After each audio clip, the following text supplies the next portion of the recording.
What's up, everybody? I'm Aiden. I'm Clark. In today's video, we're going to be taking a look at my 1974 Fender Stratocaster. Welcome to Liquid Studios.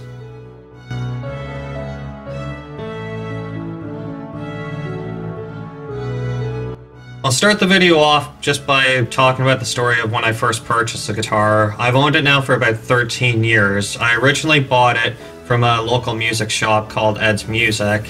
Everybody has kind of like their favorite music shop that they go to, and it was definitely our big shop that we always went to for everything guitar and bass related.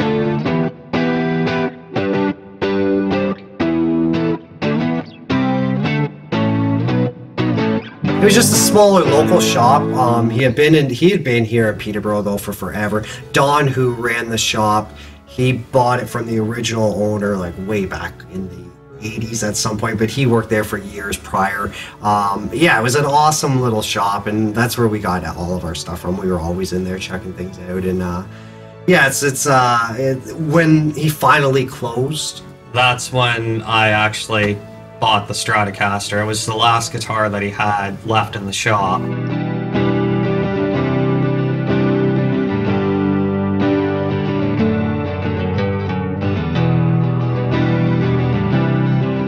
I couldn't afford it back when I bought it right away, so I had to save up money, so he held on to the guitar for me, and it was pretty cool. He let us go to his place and he showed us his entire guitar collection. He had some phenomenal guitars that he let us play. Yeah, that was wild. It was so cool to get to play. We got to play a bunch of 60s, and I think he had some late 50s. We didn't play those, we played a bunch of the 60s Strats and Tellys and stuff, and like he had the old broadcasters and stuff. Yeah, it was really cool. So cool. It was like, those are just guitars we're not really gonna ever gonna get a chance to play, but yeah, that was so cool. And yeah, it was awesome. It's like Clark said, when we bought the guitar when we were kids, going into this shop for many years, but there were many times where we'd go in there and we'd be leaving with something we could definitely not afford, but it was cool. Like we could kind of afford it, but we didn't have the money right then and there. But there were tons of our amps we bought, and we'd give them a deposit for them and pay them off over time. But yeah, it was great. Like we bought our original JCM 900. I bought my JCM 800 combo from there.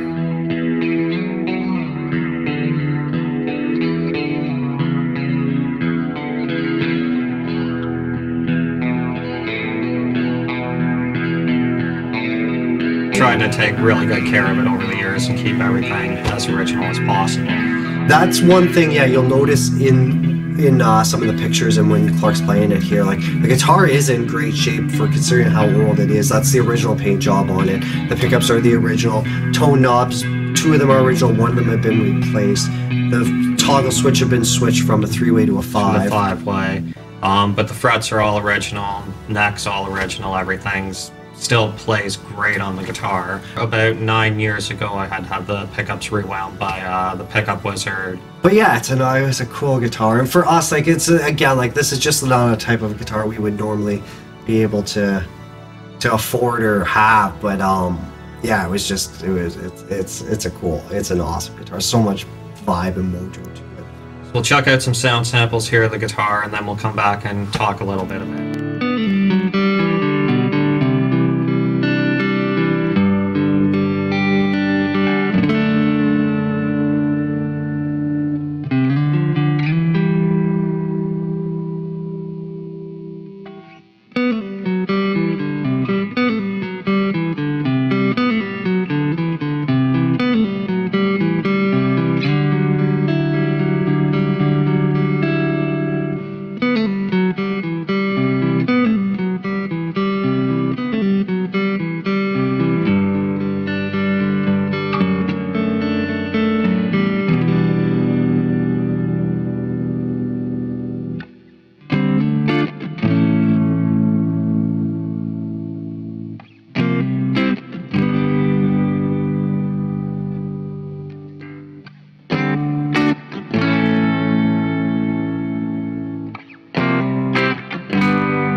This guitar is made of an alder body, and it's a maple neck and fretboard on it. For me personally, it's one of the best Strats I think that I've played. I love the profile of the neck on it. It's nice and rounded.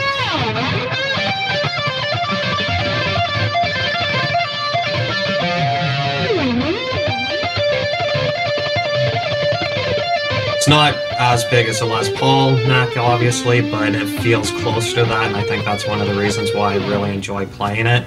And another thing that I really love about the guitar is that even when you just play it acoustically sitting in a room, it still has a great, rich tone to it.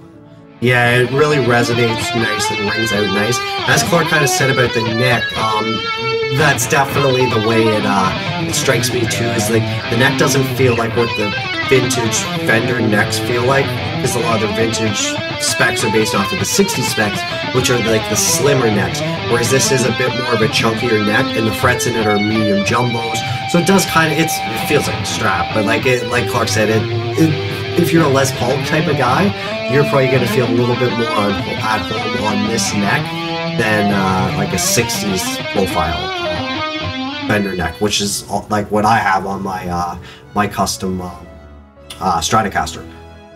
Another thing that I really love about the guitar too is just kind of the look and aesthetic of it, because it definitely has a cool vibe with the big headstock and the bullet truss rod on it and the 3-bolt neck plate. It looks really cool, and it has a lot of style compared to a lot of other Stratocasters, I find. It's very difficult to say, like, for value-wise. Like, when you start getting into this, like, quote-unquote vintage, which are in the early 70s at this point, is kind of creeping in that territory, nowhere like the pre-CBS, but it's very difficult to kind of categorize the value on that, because like we've played a lot of the, especially the Japanese reissue stuff, and it's great. Like we played that 60s Japanese Strat not too long ago, and it was a really nice Stratocaster. And I have a 70s reissue jazz bass, which is unbelievable. I really love it, and like they feel great and they play great, and like Clark said, like this one does as well too. Like this Strat does play and feel and sound as nice as most any Strat we've played for the most part since then, especially any like standard American standard or anything. Right now, definitely guitar values have gone up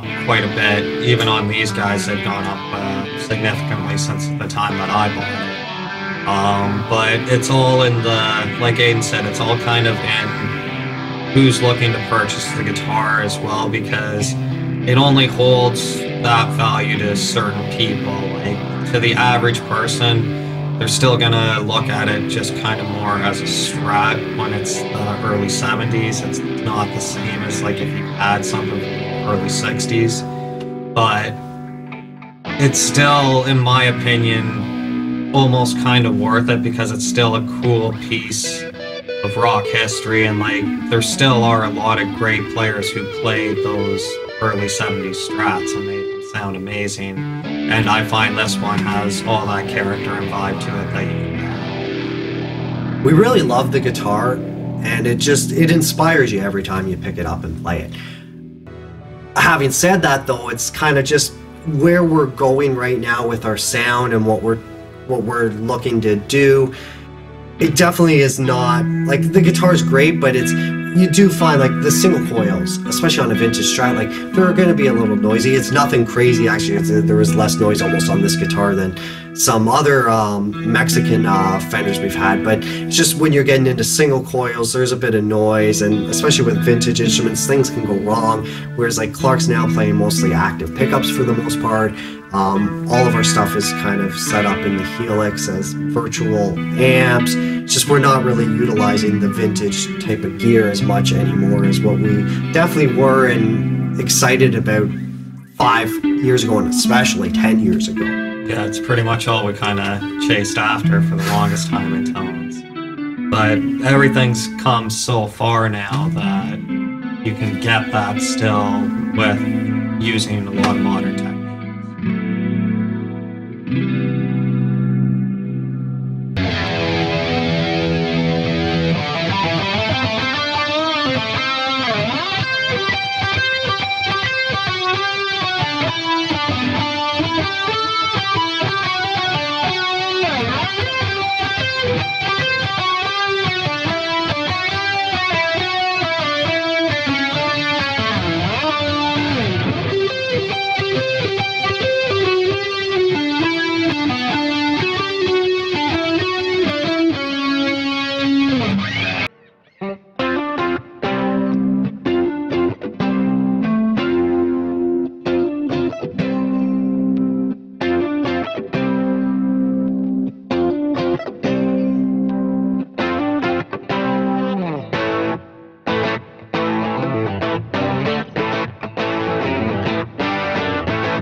Thanks everybody for checking out our video. If you liked it, please like, subscribe, comment, and hit the notification bell to stay up to date on our latest videos.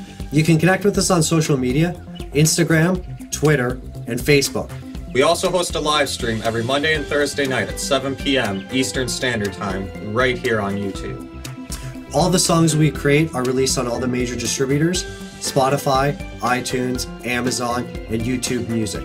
We use DistroKid to release our content. Anybody who's not a member, there's an affiliate link below. You can sign up and save yourself 7%. Thanks for watching.